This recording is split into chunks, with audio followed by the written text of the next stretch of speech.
Good afternoon to you. You with Newsfeed. Well, let's pick up more on the coalition discussions. You saw Zianda Ngobo's view earlier.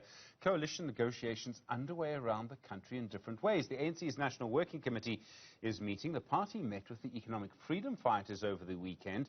Other parties have ruled out working with each other. The Good Party says it's not going to work with anybody. The IFP won't work with the ANC, the DA won't work with the ANC, and the EFF, Action SA, won't work with the ANC. The IFP won't work with the ANC. Everyone's pretty good at telling us who they won't work with. It's who they will work with that's proving more difficult. Dr Thina Nzo is a senior researcher at the Public Affairs Research Institute, Paris. She joins us now. Dr Nzo, good afternoon to you, and thank you for your time.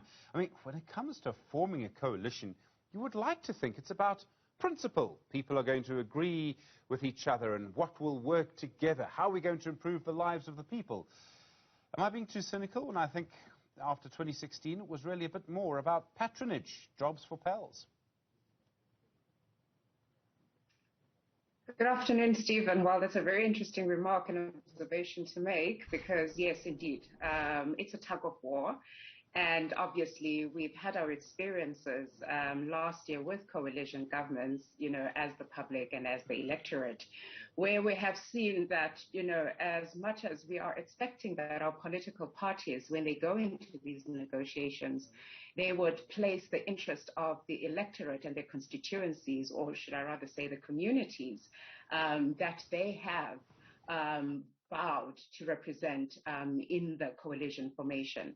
But with our previous observations, we saw that, yes, this is a very, very, difficult process to go through, in the sense that once these political parties go into these negotiations, you find that there are particularistic interests that they place at the forefront of actually making their demands, particularly your non-negotiable demands.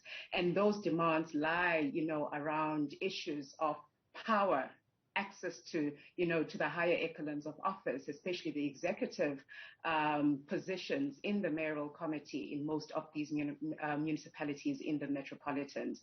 But again, as South Africa, we have to acknowledge that our political, post-apartheid history really lies within the string of a patronage system that has been used in terms of, clamoring for power and access to resources in the various structures of government.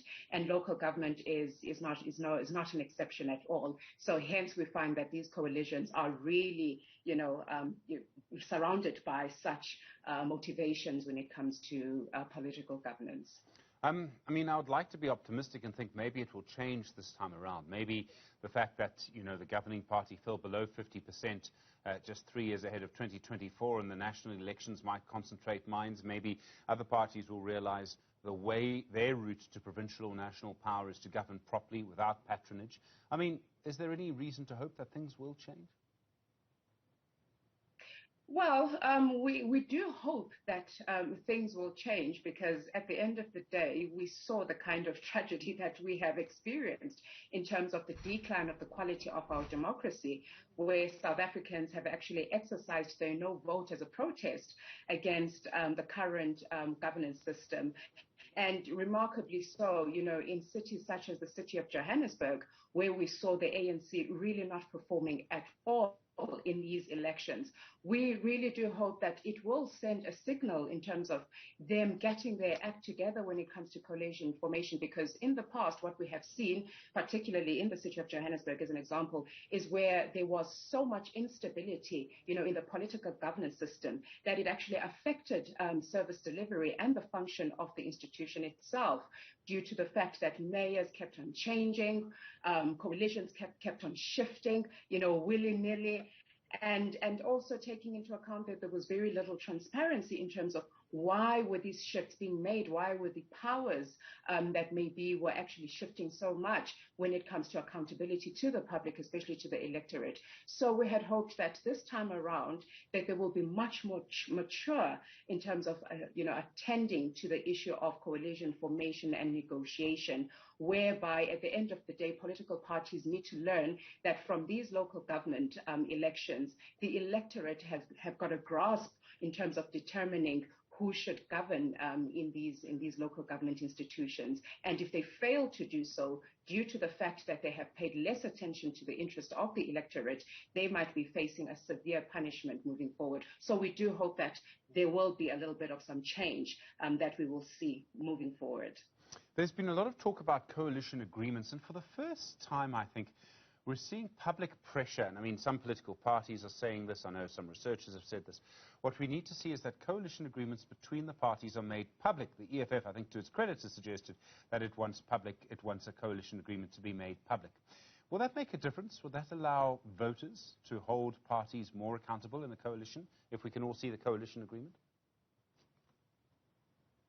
Oh, absolutely. I mean, one of the things that we have been, lamenting about is the fact that these coalitions, they happen behind closed doors, behind the scenes, where particularly, the communities or constituencies that have provided the electoral support behind the various parties have not been able to get access in terms of what actually has been agreed upon in order, for example, a certain party to get into bed with another party, a party that you wouldn't have thought that they would get into bed with that.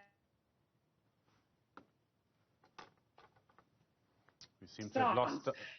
But again, this really talks about the non-transparency of these agreements. And the more we get these coalition agreements being brought to the public, that's when the electorate will be able to hold them accountable. For example, we have seen, the erroneous demands that have been made by the EFF in terms of, putting forward, the national policy, demands at a local government level, where we know that local government does not have the constitutional mandate to deliver on those policy demands. Again, that's where the public could actually come in and say, but you know what, these demands are absolutely going to lead us into a further plight of non-performance as local government institutions, and the service delivery, the crux of the service delivery issues that people want to be placed at the forefront are not going to be met if these are the issues that are being put on the table. So the public will have an opportunity of placing pressure on political parties to place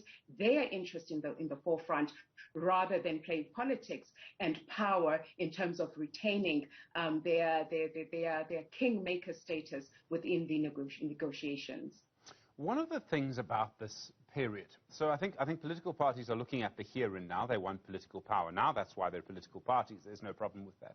But they're also looking ahead to 2024. So they've got to really, in a way, this is perhaps the biggest campaign decision they will make for their 2024 election, is who they go into a coalition with now. And I think that might well, I mean, I can't speak for them, I have no special knowledge, but it might explain the DA's decision to not go into a coalition with the ANC at all, when together they could probably take control of most of the municipalities in this country. So then, does that make it actually much harder for coalitions to be formed? Because everyone's thinking of 2024 and not 2021.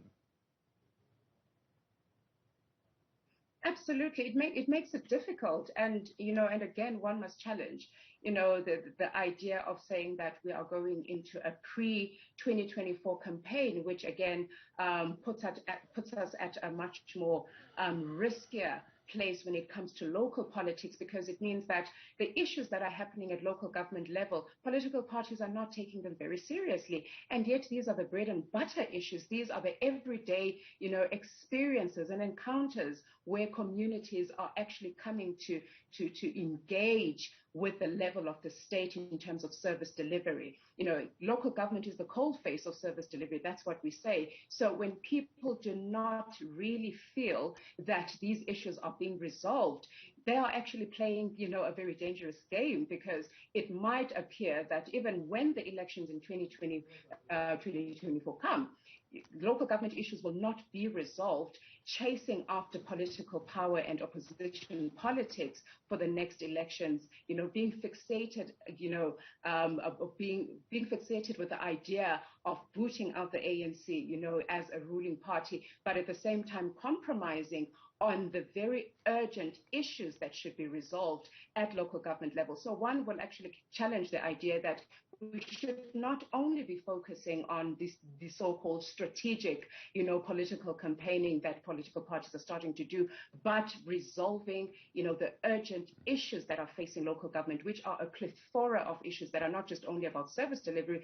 but even the institutional functionality, of municipal councils when it comes to both the administration and the political interface in these municipalities. So that is my point of view, that we should not lose that focus at this stage. Otherwise, things might just turn out not to work out the way in which political parties are assuming they will work out in their campaign strategies for the next elections. Dr. Nzo, I think we're living in a very cynical time in our country, and there are various reasons for that. I think the pandemic's played a role in that too. At this stage, do you think that the next 5 years of service delivery in local government is going to be as bad as the previous 5 years? I'm sure you've seen, the hour-by-hour reports we've had here on Newzroom Afrika, Channel 405, during our local election coverage of just how bad things actually are at the local government level. You've alluded to it already. I don't know if the way that this election has resulted in terms of political parties, in a way, fighting with each other, low turnout, everyone worried about 2024, everyone focused on that. I just worry that actually we're not, I don't see, and I hope I'm wrong, I just don't see any reason to believe the next 5 years will be better in local government. Although that sounds very pessimistic, but on the other hand, I would actually, agree with you to some level, because